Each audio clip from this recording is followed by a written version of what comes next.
Thank you for watching the Shakaama Live Show with your host, Shakaama.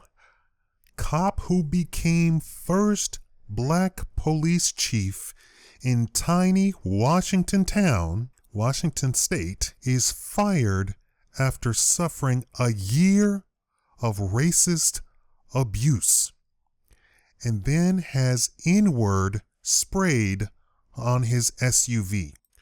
But this is a guy after my own heart. He's doing exactly what I have said in every single instance where people talk about racism going on. This guy is my hero. This video should be shared with everybody.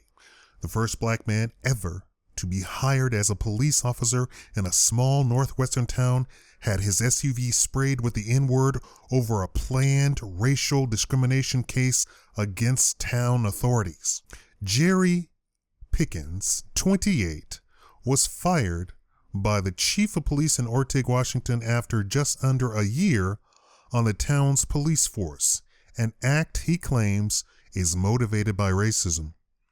Pickens was more used to drug busts and violent robberies at his previous post in Atlanta, Georgia, but took a pay cut and moved to quiet Ortig, which has just 11 police officers. However, before his probation year was out, Pickens said he had become the butt of racist jokes from residents and his fellow cops, and was eventually fired for reasons he says are down to the color of his skin. The situation came to a head earlier this year when he woke to find his car dubbed with racist graffiti, seemingly prompted by fears he would sue over his dismissal. The vehicle, a Ford Explorer, was filmed by local news station KIRO in the wake of the racist act. On one side, nigger had been sprayed in huge letters. The other side read Sue Chief, misspelled, and pay. He later told the King 5 TV station, "I'm in fear for my life because I don't know who in Ortig is out to get me." The incident at the end of January this year came to light again after the Washington Post published a long account of Pickens' time in Ortig, detailing some of what he sees as racist treatment. He told reporters Eli Saslow that shortly after he started, a member of the public played a practical joke on him by calling 911 to report a black juvenile driving a police car after they saw Pickens on patrol. Officers turned it into a joke, continued to refer to him as the black juvenile. He was also reportedly called a token black guy by colleagues and feels his vacation requests were handled differently. He also said he was treated unfairly over a complaint that he used a local gym without paying. The allegation, which according to the News Tribune was later dropped, saw him suspended from duty.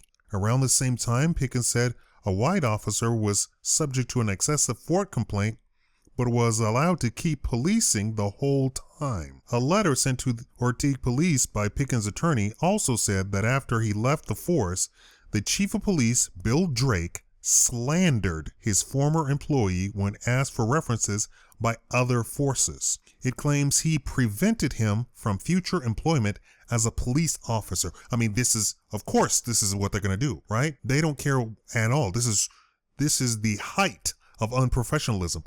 They don't need to have a badge. None of the entire department needs to go away. Drake said he couldn't comment on the allegations due to impending legal case. However, the initial letter confirmed that Pickens would be fired, cited unsatisfactory performance. Other reasons suggest including filing incompetent reports, taking too long responding to an important traffic stop, going home while on duty, and not helping an officer in a physical altercation.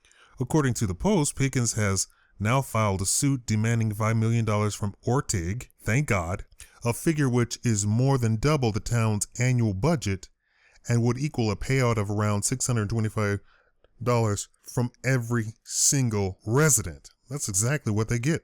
The vandalism of Pickens' car, which is being investigated by a different force to avoid conflict of interest with ORTIG police, remains unsolved. Now, this is exactly what I said you need to do. Don't cry.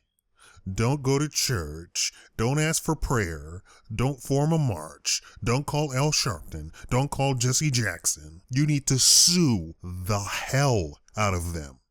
Sue the hell out of them. Don't even respond. Just sue, sue, sue. This is 2015. If people want to act that way, they're going to have to pay for it. And they're going to have to pay dearly. An entire town against you, calling 911, which is a federal offense. And it is as far as I know, a felony. You can do some serious time for it. And I have heard fines of up to $1 million. Yes, for calling 911 as a joke. $1 million. Now, I don't know what this town with the level 11 policemen would fine somebody, but it seems like the person wasn't fined at all. It seems like, they're all little hicks in the middle of nowhere, and they think all of this is funny. They don't think this is 2015. They probably think it's 1815. I hope whoever the appellate court judge that hears this case, or judges that hears this case, gives him even more, just punitive damages coming out the woodwork. I hope he bankrupts the city. That's how you handle racism. Don't cry. Don't have your granny who can't speak English get on the microphone at the news channel and go, but they be over here calling us nigger. No, you go get yourself a lawyer and just have him crawl up inside of their colon and park there. And don't leave until you get at least $5 million. This guy's my hero. Black people, stop playing the slave role. Play the master role. Play the professional role.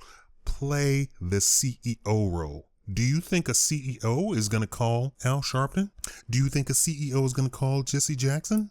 Do you think a CEO is going to cry on TV?